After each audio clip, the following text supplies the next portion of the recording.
Good morning students. Class 9th के लिए जो हम चैप्टर कर रहे थे 13th चैप्टर, तो 13th चैप्टर में हम पढ़ रहे थे एक्सरसाइज 13.7। ठीक है, तो 13.7 में हम सीख रहे थे शंकु के आयतन के बारे में। तो शंकु के आयतन में हमने पिछले वीडियो में उसका फॉर्मूला देख लिया था और उसी फॉर्मूले से रिलेटेड हमने सवाल भी किए थे। तो उन्हीं सवालों में हम आगे बढ़ते हैं जो एक्सरसाइज 13.7 में दिए गए हैं हमें। तो देखिए सवाल नंबर जो हमने 2 तक, मतलब सवाल 13.7 एक्सरसाइज का पहला और दूसरा सवाल, और हमने एक एग्जाम्पल जो एग्जाम्पल नंबर 16 था उसे सॉल्व किया था। अब है हम अगला सवाल कर रहे हैं जो तीसरा सवाल है। तो तीसरे सवाल में हमें सवाल दिया है कि एक शंकु की ऊंचाई अगर 15 सेंटीमीटर है और यदि इसका आयतन 1570 सेंटीमीटर क्यूब है, तो हम लिख लेते हैं शंकु की ऊंचाई 15 सेंटीमीटर हमें दी गई है। तो हमने लिख लिया, सवाल नंबर 3 है शंकु की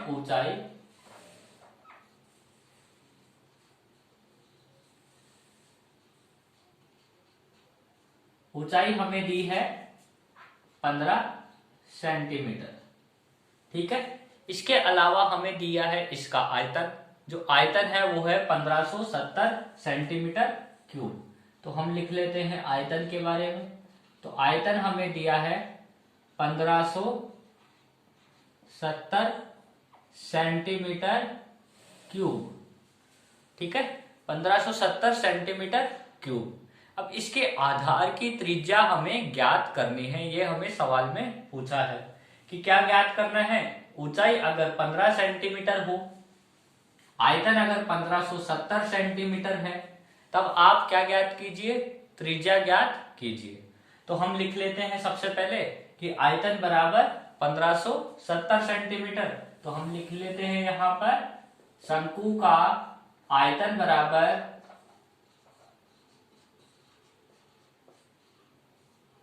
1570 सेंटीमीटर क्यूब, ये हमें दिया है। अब शंकु के आयतन का सूत्र आपको पता है, वो है 1/3 पाई आर स्क्वायर एच। ये आपके पास फॉर्मूला है 1/3 पाई आर स्क्वायर एच। यहां पर आपको सवाल में बोला है कि जो पाई है, पाई का मान आपको लेना है 3.14। ठीक है, पाई का मान कितना लेना है, 3.14। फॉर्मूला आपने लगा दिया है 1/3 पाई आर स्क्वायर एच बराबर आपको दिया है 1570। ठीक है, अब फॉर्मूले में वैल्यू रख दीजिए 1/3 पाई की जगह है मान 3.14। ठीक है, आर स्क्वायर मतलब त्रिज्या आपको ज्ञात करनी है, इंटू एच। एच का मान 15 दिया है तो हम लिख देते हैं 15 बराबर 1570। ठीक है, समझ में आ गया होगा। अब देखिए जो कट रहा है उसे काट देते हैं और आगे सवाल सॉल्व करते हैं। तो देखिए 3 से ये सवाल यहां पर 15 बार 15 जो है वो 3 से कट रहा है 5 बार में। ठीक है, अब जो बच रहा है उसको लिख लेते हैं। 5 को आप गुणा कर दीजिए 3.14 से। ठीक है, सबसे पहले तो हम क्या कर रहे हैं, यहां से हमने पॉइंट हटाया, नीचे कितना आ गया 100। ठीक है, अब हम क्या कर रहे हैं कि ये जो 5 है इसको 314 से आप गुणा कर दीजिए। तो गुणा कर देते हैं, 5 को 314 से गुणा कीजिए तो यहां पर आ जाएगा हमारे पास 1570। ठीक है, अगर आप 5 से 314 को गुणा करते हो तो आ जाएगा आपके पास 1570/100 इंटू आर स्क्वायर बराबर है यहां पर 1570। ठीक है, अब देखिए यहां पर आपके पास आर स्क्वायर, इसको जो ये 1570/100 है इसको इधर लेकर आ जाते हैं। तो हमारे पास बचेगा आर स्क्वायर बराबर 1570 बटे 100। देखिए इधर बटे में है, इधर आएगा तो गुणा में आ जाएगा, और ये 1570 यहां गुणा में है तो बटे में आ जाएगा। अब देखिए 1570 से 1570 कट गया तो क्या बचा, आर स्क्वायर बराबर 100। आर स्क्वायर बराबर 100 बचा तो आर बराबर कितना आ गया, 10 सेंटीमीटर, क्योंकि 100 किसका स्क्वायर होता है, 10 का। तो हमारे पास आर की जगह हम आर स्क्वायर की जगह हमने लिख लिया आर, तो आर बराबर 10 सेंटीमीटर, तो त्रिज्या कितनी आ गई, 10 सेंटीमीटर। ठीक है, तो हमें क्या निकालनी थी, त्रिज्या निकालनी थी। तो आर बराबर 10 सेंटीमीटर से त्रिज्या हमारी क्वेश्चन नंबर 3 के लिए आ चुकी है 10 सेंटीमीटर। ठीक है, तो जिसको भी उतारना है वो उतार लीजिए इस सवाल को, फिर हम आगे करते हैं इस सवाल। ये सवाल हमारा कंप्लीट हो चुका है। अब करेंगे हम क्वेश्चन नंबर 4। ठीक है, तो क्वेश्चन नंबर 4 में हमें दिया है कि यदि, जिसको उतारना उतारिए, मैं फटाफट आपको सवाल आगे बताता हूं कि क्या दिया है, उसको पढ़ लेते हैं तब तक।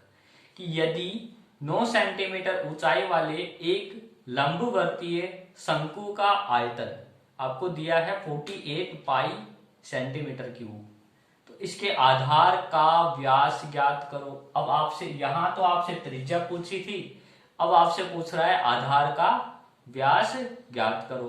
तो आयतन दे दिया है और ऊंचाई दे दी है। इसी तरीके का ये सवाल है, जैसे आपको यहाँ शंकु की ऊंचाई दे दी और आयतन दे दिया और त्रिज्या पूछी थी, तो सेम टू सेम आप ऐसे की ऐसे ही प्रोसेस करेंगे। आर का मान आ गया 10, जैसे ये 10 आया, ऐसे ही आर का मान आपके लिए अगले 4th क्वेश्चन में भी आर का मान आएगा। आर के मान को आप 2 से गुणा कर देंगे तो व्यास आ जाएगा। जैसे अगर इसी में भी आपसे पूछे कि इसका व्यास क्या है, तो आप इसको 2 से गुणा कर देंगे तो यहाँ पर आर व्यास बराबर 20 सेंटीमीटर आ जाएगा। तो आपको सेम प्रोसेस अपनानी है, यही फॉर्मूला लगेगा, जो कट रहा है उसको काटना रहेगा, और आर बराबर जो त्रिज्या आ जाए उसका दुगना कर दोगे तो व्यास आ जाएगा। ठीक है, आई थिंक आप सभी कर लेंगे। अगला जो सवाल 4 नंबर है, जो सेम प्रोसेस है, सेम स्टेप्स है, यही स्टेप लगेगी अगले सवाल 4थे सवाल में भी। यहां तक सेम टू सेम स्टेप है, बस 2 लाइन बढ़ जाएगी कि व्यास बराबर 2r, तो व्यास बराबर 2 इंटू आर, जितना भी आपके पास आंसर आए त्रिज्या का उसको 2 से गुणा कर देंगे तो व्यास आ जाएगा। तो अगला ये 4th सवाल भी आई थिंक आप सभी कर लेंगे। तो अब अगला सवाल देखिए क्वेश्चन नंबर 5। ठीक है, तो ऊपरी व्यास 3.5 सेंटीमीटर वाले शंकु के आकार का एक गड्ढा है, जिसकी गहराई कितनी है, 12 मीटर। मतलब एक शंकु के आकार का एक गड्ढा खोदा गया है जिसकी ऊंचाई आपको 12 मीटर दी गई है। तो इसकी धारिता किलो लीटरों में कितनी है, इसकी धारिता। अब धारिता की बात आ गई, मैंने आपको समझाया था पहले भी कि अगर आपके पास कभी भी धारिता लिखी आ जाए, इसका मतलब आपको क्या निकालना है, उस सवाल में आयतन ही निकालना है। ठीक है, तो यहां पर अब आपके पास एक शंकु जो है, देखो शंकु कैसा होता है, हमने शंकु देखा है इस तरीके का। ठीक है, ये होता है हमारे पास शंकु, लेकिन इसी शंकु को आप क्या कर दो, ऐसे उल्टा कर दो बस। ठीक है, अगर आप जमीन पर गड्ढा खोदोगे तो कैसे वाला खोदोगे, ये वाला खोदोगे या जमीन पर गड्ढा ऐसा खुदता है। गड्ढा हम खोदते हैं जो लगभग अधिकांशतः या हर बार ऐसा ही खोदते हैं कि ऊपर से चौड़ा कर रहे हैं, नीचे से खोदते जा रहे थे, तो ऐसा शंकु के आकार का गड्ढा बन गया। तो अगला जो 5वां सवाल है उसमें हमारे पास उसका व्यास दे दिया है आपको 3.5 सेंटीमीटर। ठीक है, व्यास उस सवाल में दिया है आपको 5वें सवाल में 3.5 सेंटीमीटर। तो त्रिज्या कैसे निकालेंगे, 2 का भाग देकर। त्रिज्या कैसे निकालेंगे, 2 का भाग देकर। ऊंचाई या गहराई, तो मैंने आपको समझाया था कि जो गहराई होती है उसे हम ऊंचाई भी लेते हैं, क्योंकि ऊंचाई जितनी है उतनी ही गहराई होती है हमारे पास। तो अगर कभी गहराई लिखा आ जाए आपके पास, अगर कभी देखो जैसे ये शंकु है, तो तो इसके लिए तो हम गहराई देखेंगे। लेकिन अगर इसी शंकु को आप ऐसा उल्टा कर दें या सीधा कर देंगे जैसा हम देखते हैं, तो ये इसकी क्या हो जाएगी, ऊंचाई। ये तो इसकी गहराई है, ठीक है। अगर गड्ढा खोदते हैं आप, गड्ढा ऐसे खोदते हैं तो ये तो गहराई बन जाएगी। लेकिन इसी शंकु को अगर मैं इस तरीके से कर दूं तो ये गहराई क्या बन जाएगी, ऊंचाई। इसका मतलब जो सवाल नंबर 5 में आपको दिया है वो क्या दी है, ऊंचाई दे दी। त्रिज्या यहाँ 3.5 में अगर 2 का भाग लगाएंगे तो त्रिज्या आ जाएगी। जब आपके पास ऊंचाई है, त्रिज्या है, तो आप क्या कर देंगे, आप यहां पर आयतन का फॉर्मूला लगा देंगे 1/3 पाई आर स्क्वायर एच वाला। आयतन का जैसे ही फॉर्मूला लगाएंगे, सॉल्यूशन करने पर आपके पास आयतन आ जाएगा। जितना आयतन आ जाए, इसने आपसे पूछा है कि किलो लीटर में, ठीक है। तो आपके पास जो आयतन आता है वो कितना आता है, लीटर में। 1 लीटर, आपको पता है कि 1 लीटर में हमारे पास 1000, ठीक है, 1000 सेंटीमीटर क्यूब होते हैं, ठीक है। तो जितने सेंटीमीटर क्यूब है उसमें आप 1000 का भाग लगा देंगे, ठीक है। लेकिन आपको किलो लीटर में चाहिए तो 1000 का फिर भाग लगा देंगे। तो टोटल कितने का भाग लगाएंगे आप, 1000 गुणा 1000 का भाग लगा देंगे। जो भी आपके पास आयतन आएगा उसमें 2 बार 1000 का आप भाग लगा देंगे, तो आपके पास टोटल आयतन आ जाएगा जो आपको सवाल में पूछा है, ठीक है। अब इसके बाद देखिए, आई थिंक क्वेश्चन नंबर 5 आप कर लेंगे इस तरीके से, क्योंकि आपके पास त्रिज्या है, ऊंचाई आपको दी है, फॉर्मूला आप ये वाला लगाएंगे और आयतन आपके पास आ जाएगा, जिस आयतन में आपको इतने का भाग लगाना है, ठीक है। क्वेश्चन नंबर 6 में देखिए, अब आप सॉरी 6ठा सवाल, हाँ, 6ठे सवाल में आपको दिया है कि एक लंबवर्तीय शंकु का आयतन अगर 9856 सेंटीमीटर क्यूब है, यदि इसके आधार का व्यास 28 सेंटीमीटर है, तो शंकु की ऊंचाई ज्ञात करो, ठीक है। तो ये सवाल मैं आपको करवा देता हूं। तो तीसरा सवाल मैंने आपको बता दिया, 4th एंड 5th मतलब चौथा और 5वां सवाल आप कर लेंगे जो मैंने आपको समझा दिया है। चौथे सवाल में ऐसे की ऐसे ही जैसे तीसरे में था, व्यास निकालना है केवल। तो त्रिज्या जितनी आ जाए 2 से गुणा कर दोगे तो व्यास आ जाएगा। 5वें सवाल में यही फॉर्मूला लगाना है, आयतन निकालना है और 1000 गुणा 1000 का भाग लगा देना है, ठीक है। तो आपके पास उसकी आयतन जो है वो किलो लीटर में आ जाएगा, ठीक है। इसके बाद क्वेश्चन नंबर 6 देखिए। तो क्वेश्चन नंबर 6 करते हैं, इसे मिटा रहा हूं मैं।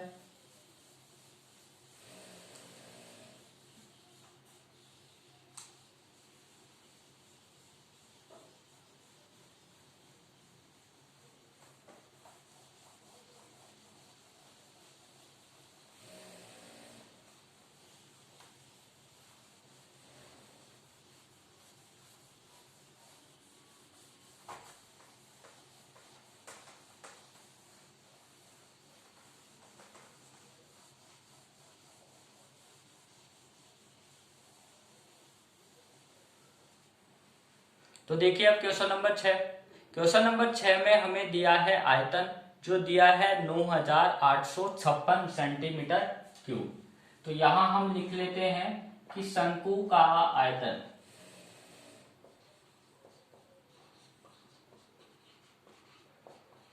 बराबर 9856 सेंटीमीटर क्यूब, ठीक है। शंकु का आयतन आपको ये दिया है और बोला है इसका व्यास अगर 28 सेंटीमीटर है। यहां हम लिख लेते हैं साथ में कि व्यास बराबर 28 सेंटीमीटर।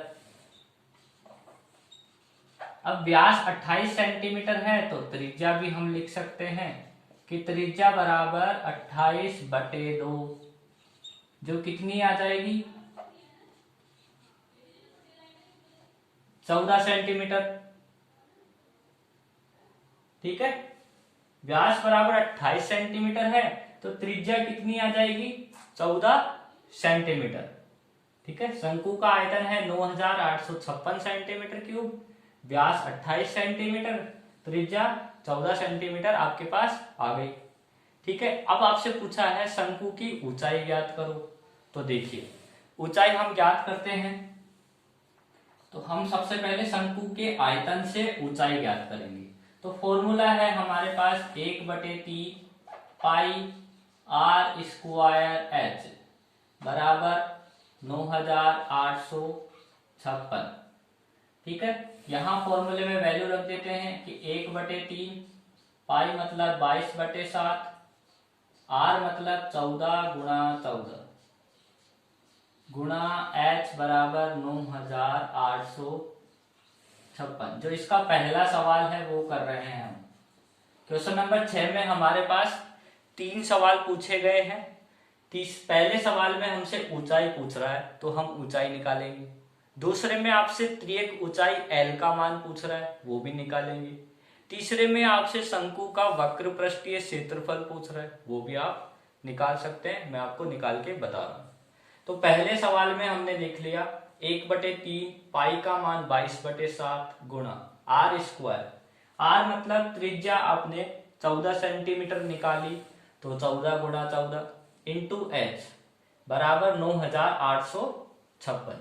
अब जिससे जो कट रहा है उसे काटिए, तो 7 से 14 कट रहा है हमारा 2 बार, बाकी सबको गुणा कर लो। ठीक है, तो देखिए गुणा कर देते हैं, तो 14 इंटू 2 28, 28 को 22 से गुणा कीजिए आप। तो यहां पे हम करेंगे 28 को 22 से गुणा, तो 22 इंटू 8 या ऐसे कर लीजिए 2 8 16, 2 2 दूनी 4, 8 दूनी 16 और 1 21, 2 और 2 दूनी 4 और 2 4 और 2 6। ठीक है, 616। तो यहां पर 22 दूने 44 इंटू 14, तो यह आ गया हमारे पास 616/3 एच। ठीक है, बराबर 9856। ठीक है, यहां से जो एच आया है इसमें हम भाग दे देते हैं, क्योंकि एच चाहिए, सॉरी भाग नहीं, एच का मान चाहिए, तो इनको इधर लेकर आ जाइए। तो देखो एच बराबर क्या आ जाएगा, यहां से 9856 गुणा 3/616। ठीक है, अब 616 और 9856 ऊपर लिखा हुआ है, इसे काटिए आप जिससे कट रहा है। तो देखिए 616 तो कट रहा है हमारा 14 से, 14 से काटिए इसको। ठीक है, तो 14 से अगर आप 616 को काटेंगे वो कट रहा है 44 बार। ठीक है, इसके बाद इसे काटते हैं, तो 14 7 98, अगली संख्या उतरी 0 और 14 चौक 56, 704। ठीक है, अब फिर से काटेंगे, तो यहां पर हमारे पास ये जो कट रहा है 704 और ये 44, तो 44 तो हमारे कट रहा है 11 से 4 बार, और 704 हमारा 11 से कट रहा है 6 और 4 64 बार। 4 से 64 फिर कट रहा है, तो 4 से 64 हमने काटा 16 बार। ठीक है, अब देखिए बाकी जो बच गया 16 गुणा 3, 16 तिया 48। इसका मतलब h का मान कितना आ गया, h बराबर आ गया 48 सेंटीमीटर। ठीक है, तो जो शंकु है उसकी ऊंचाई हमारे पास आ गई है 48 सेंटीमीटर। ठीक है, समझ में आ गया होगा आप सभी को, शंकु हमारे पास कितना आ गया 48 सेंटीमीटर।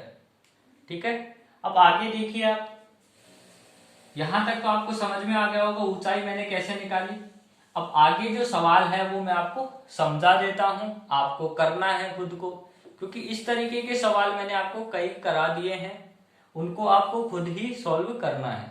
तो देखिए सेकंड सवाल हमसे पूछा है इसी का ही, छठे सवाल का दूसरा, जिसमें आपसे पूछा है कि तिर्यक ऊंचाई ज्ञात करो। अगर शंकु है तो उस शंकु की आप तिर्यक ऊंचाई ज्ञात कीजिए। अब तिर्यक ऊंचाई क्या होता है, L, और L का फॉर्मूला क्या होता है, वो होता है हमारे पास अंडर रूट में H square plus R square. आप सभी को पता है कि तिर्यक ऊंचाई शंकु के लिए कितनी होती है, शंकु की ऊंचाई प्लस शंकु की त्रिज्या का स्क्वायर, शंकु की ऊंचाई का स्क्वायर प्लस शंकु की त्रिज्या का स्क्वायर का योग।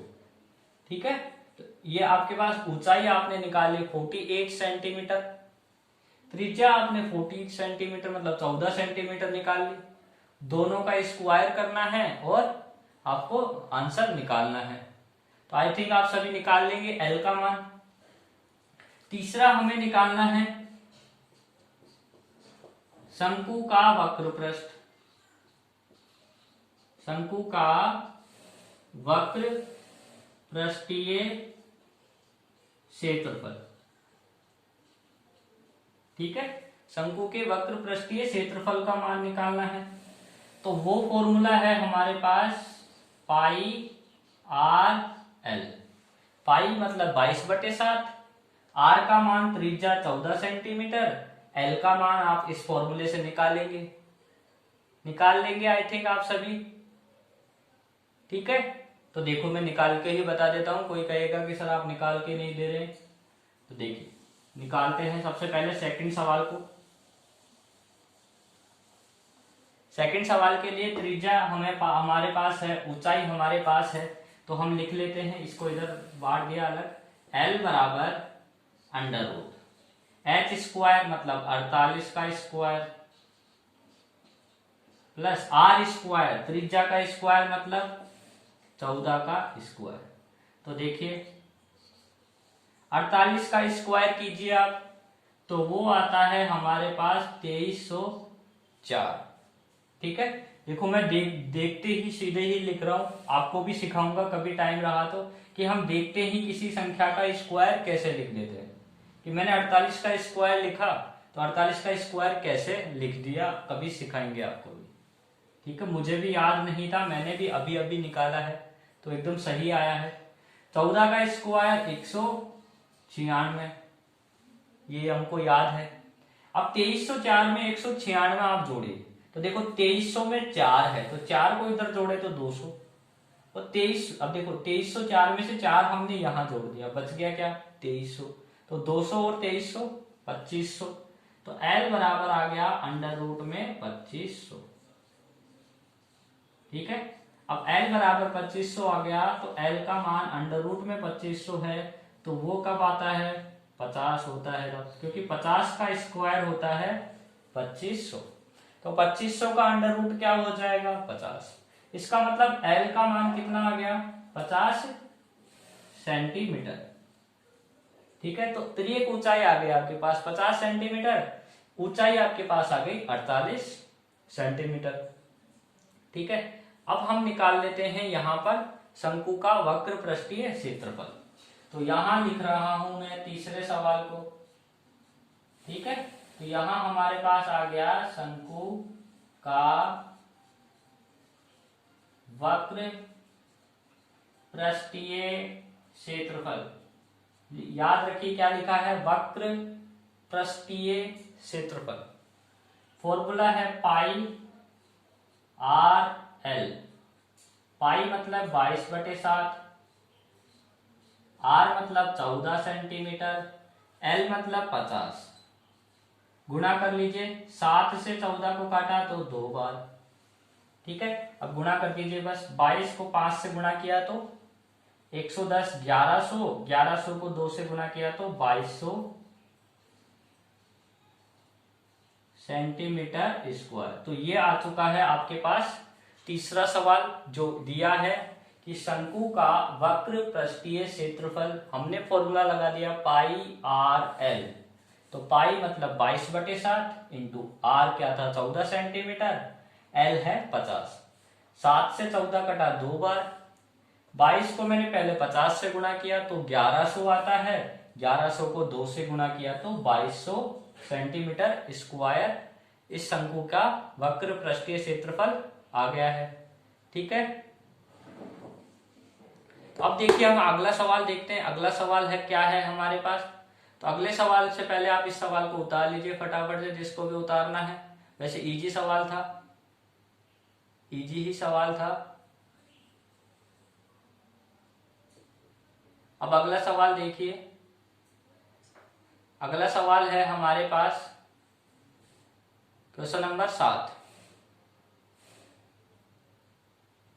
तो देखिए क्वेश्चन नंबर 7 हमें क्या दिया है। क्वेश्चन नंबर 7 हमें दिया है कि भुजाओं 5 सेंटीमीटर, 12 सेंटीमीटर और 13 सेंटीमीटर वाले एक समकोण त्रिभुज एबीसी की भुजा 12 सेंटीमीटर के परितः घुमाया जाता है। समकोण त्रिभुज है, उसको 12 सेंटीमीटर वाली भुजा के परितः घुमाया जा रहा है। तो देखो अभी घुमाएंगे अपन भी कैसे घुमा रहा है। ठीक है, तो इस प्रकार प्राप्त ठोस का आयतन ज्ञात कीजिए। अब अगर घुमाएंगे उस त्रिभुज को, तो त्रिभुज को घुमाने से हमारे पास शंकु बनेगा और उस शंकु का आपको आयतन निकालना है। अब उसकी ऊंचाई क्या होगी, उसकी त्रिज्या क्या होगी, वो हम अभी मैं आपको सवाल में चित्र बनाकर दिखाता हूं, फिर आप इजीली समझ जाएंगे कि इस सवाल में आपको क्या करना है। ठीक है, 8वां सवाल ऐसा ही है जैसा 7वां है, बस उसमें बदल देगा सवाल में आपको। जो पहले 12 सेंटीमीटर के परितः घुमा रहा है, 8वें में 5 सेंटीमीटर के परितः घुमा रहा है। तो अभी घुमाते हैं देखो दोनों को, और घुमा के काम खत्म कर देते हैं इनका।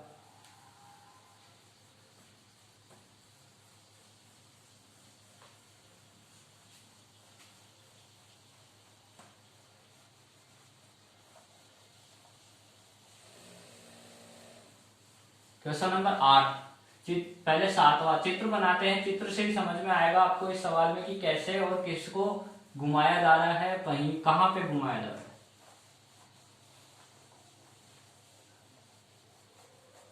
ये जरूर ध्यान रखिए, अगर समकोण कभी भी आप त्रिभुज को घुमा रहे हैं तो त्रिभुज को घुमाने से जो आकृति बनेगी वो बनेगी हमेशा शंकु।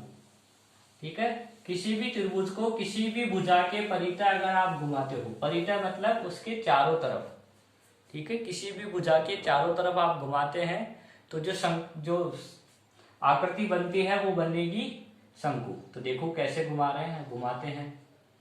जैसे ये हमारे पास एक समकोण त्रिभुज है, ठीक है, तो समकोण त्रिभुज में आपको दिया है, इसकी भुजाएं दी है कि 5 सेंटीमीटर। तो एक बार ले रहा हूं मैं इसको, ये मान लिया हमने 5 सेंटीमीटर है।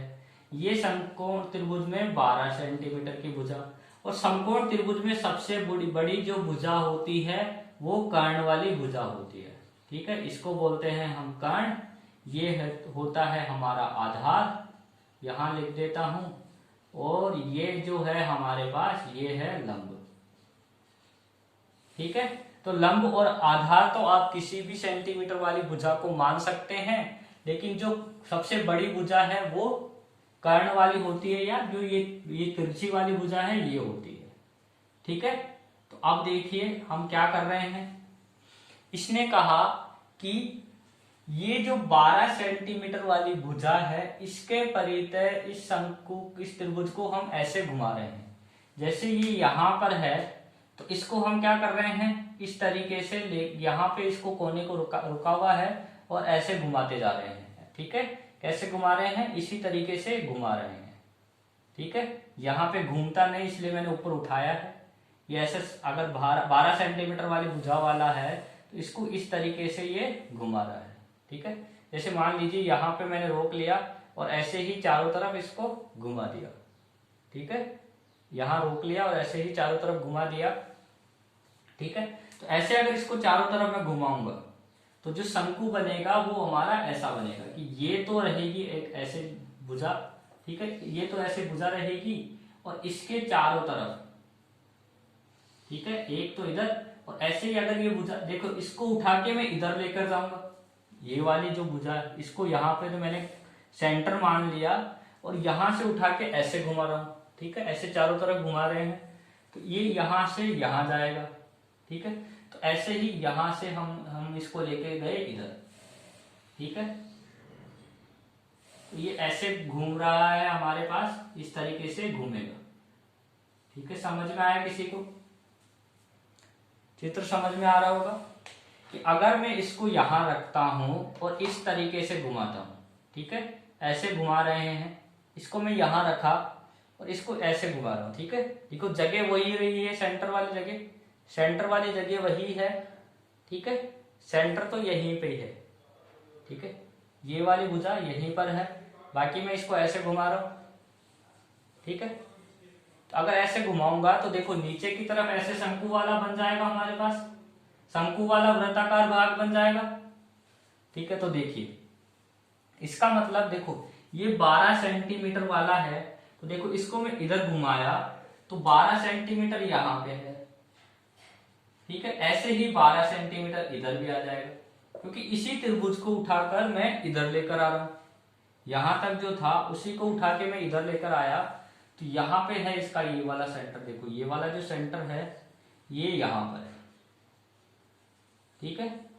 तो 12 सेंटीमीटर क्या हो गया इस शंकु के लिए, किसी को समझ में आ रहा हो तो देखिए, ये 12 सेंटीमीटर क्या आ गई, इस शंकु की त्रिज्या आ गई।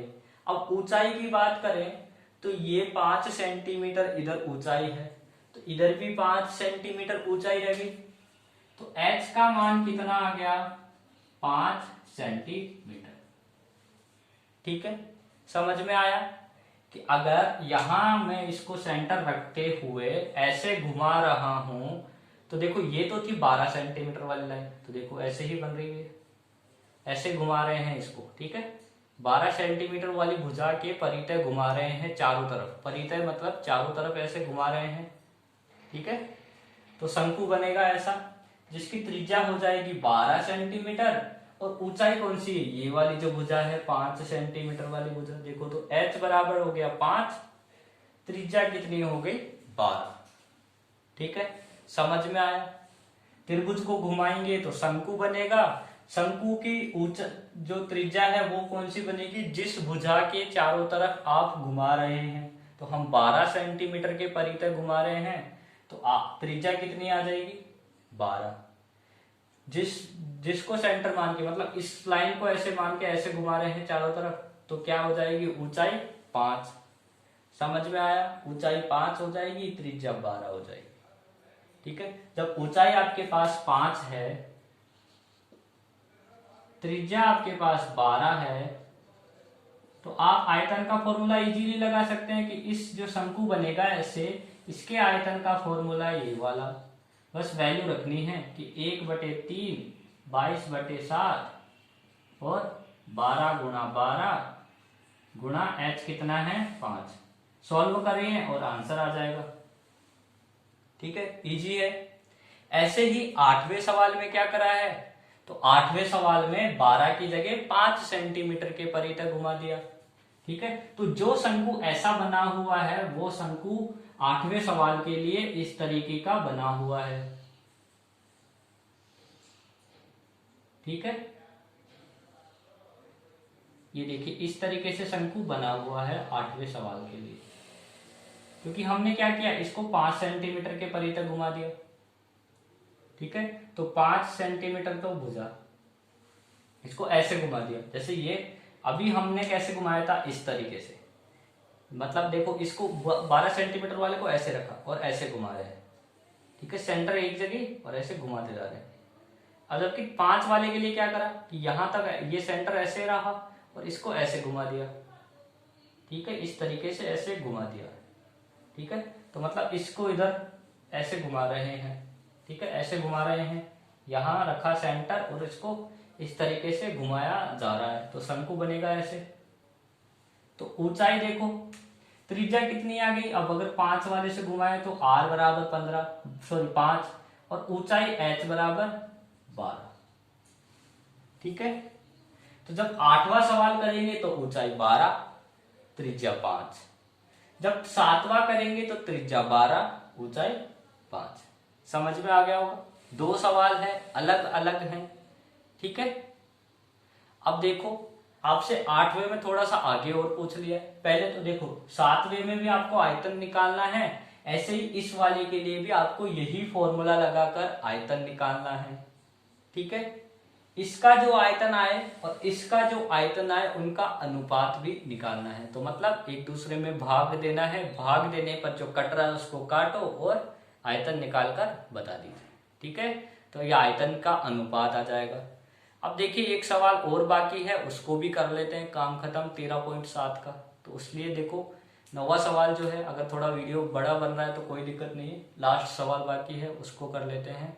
तो 9वां सवाल, गेहूं की एक ढेरी 10.5 सेंटीमीटर व्यास और ऊंचाई 3 मीटर वाले एक शंकु के आकार की है, इसका आयतन ज्ञात कीजिए। इस ढेरी को वर्षा से बचाने के लिए कैनवास से ढका जाता है, वांछित कैनवास का क्षेत्रफल। बहुत इजी सवाल पूछ लिया है, बस थोड़ा सा डरा दिया है गेहूं और कैनवास लगाकर।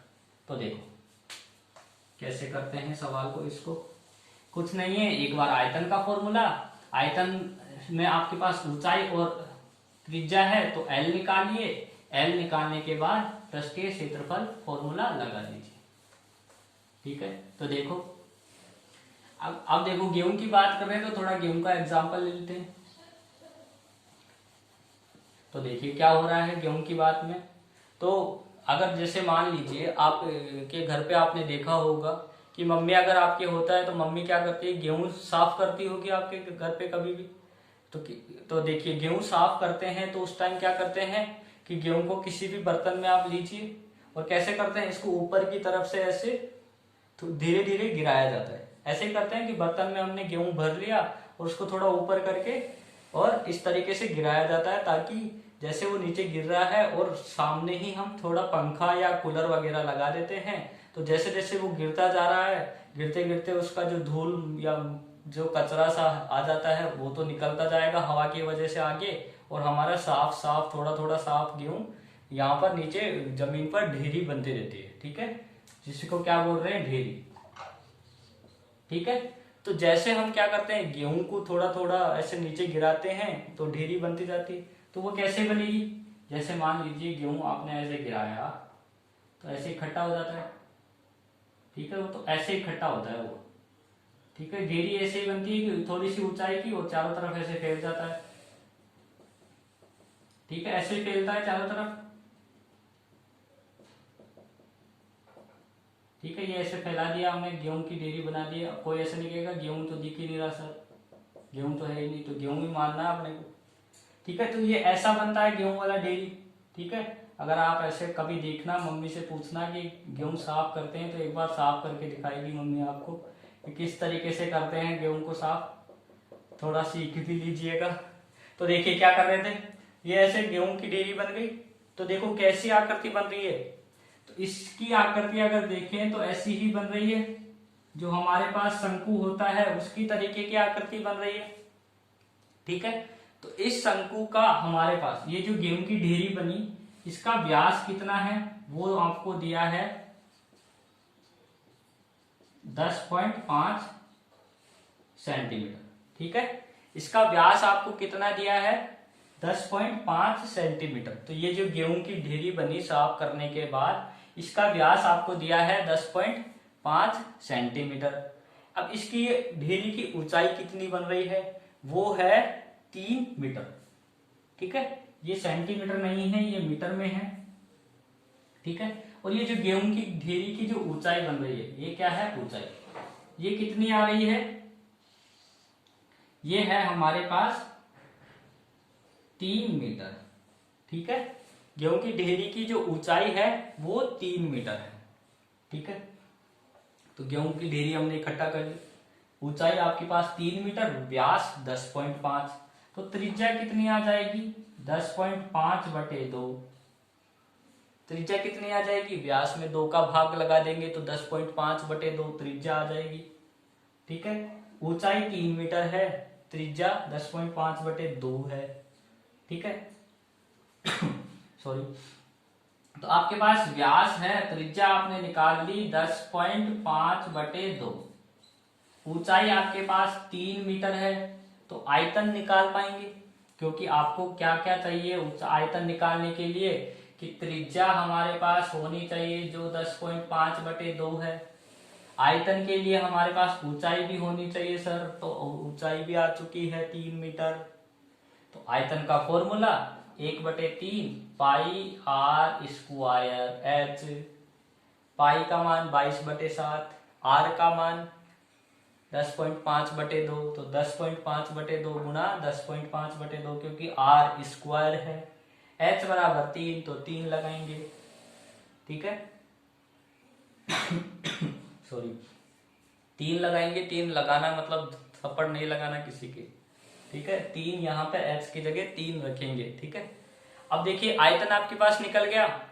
फिर ये बोल रहा है कि इसके, अब ये गेहूं की ढेरी है, हमने बाहर साफ किया, मान लीजिए घर के बाहर साफ कर लिया, और बारिश आने की टेंशन हो रही है कि बारिश भी आ सकती है, तो क्या करेंगे, ढेरी गेहूं बाहर रखा हुआ है, उसको अंदर रखने की जगह हम नहीं है, तो बारिश में भीगेगा तो प्रॉब्लम हो जाएगी या खराब हो जाएगा, तो उसको ढकने के लिए कुछ ना कुछ चाहिए होता है। तो उसको ढकने के लिए क्या बोल रहे हैं कि कैनवास लगा रहे हैं हम, इसके चारों तरफ कैनवास से इसको ढक रहे हैं, ठीक है, ताकि गेहूं हमारा सुरक्षित रहे, ठीक है। तो कैनवास का क्षेत्रफल पूछ रहा है। अब कैनवास में क्षेत्रफल में क्या करेंगे भाई, गेहूं जहां रखा हुआ है वहीं पे, तो यहाँ गेहूं यहाँ रखा हुआ है, तो यहाँ तो आएगा नहीं, बच्चे कहाँ आएगा, केवल इस वाली जगह पर आएगा, ठीक है। ये जहां राइट का निशान लगाया है मैंने, यहाँ वाली जगह पे आपका गेहूं का कैनवास आएगा। तो कैनवास के लिए आपको क्या, कौन सा फॉर्मूला लगेगा, वक्र पृष्ठीय क्षेत्रफल, ठीक है। वो फॉर्मूला है पाई आर और एल। अब एल का मान आपके पास है नहीं, तो एल के लिए हमारे पास फॉर्मूला है √h² प्लस r²। h का मान ये रहा 3, r का मान 10.5/2। फॉर्मूले में वैल्यू रखो, एल का मान निकालिए। एल का मान जैसे ही आ जाए, यहाँ पे पृष्ठीय क्षेत्रफल के लिए फॉर्मूले में रखेंगे, तो हमारे पास जो ढेरी के लिए कैनवास लगाएंगे, या जिसको आप तिरपाल वगैरह बोलते हैं, कोई बोलता हो तो अच्छी बात है, कोई दिक्कत नहीं है, या ऐसे समझ लीजिए कैनवास, जो तंबू के आकार का हम कैनवास बनाएंगे गेहूं को ढकने के लिए, तो वो कैसा, उसके लिए फॉर्मूला कौन सा लगाएंगे, ये वाला। तो एल आप यहां से निकालेंगे, आयतन इस फॉर्मूले से निकालेंगे, हमारे पास सवाल हो जाएगा। तो आज आपकी जो एक्सरसाइज 13.7 है वो मेरी तरफ से आपके लिए कंप्लीट हो चुकी है। अब हम अगला जो एक्सरसाइज है 13.8, जो लास्ट एक्सरसाइज है चैप्टर नंबर 13 की, जिसमें हम गोले के बारे में पढ़ेंगे, वो है हमारा लास्ट एक्सरसाइज, जिसको हम करेंगे अब नेक्स्ट वाले वीडियो में, ठीक है। तब तक के लिए आप सभी का धन्यवाद।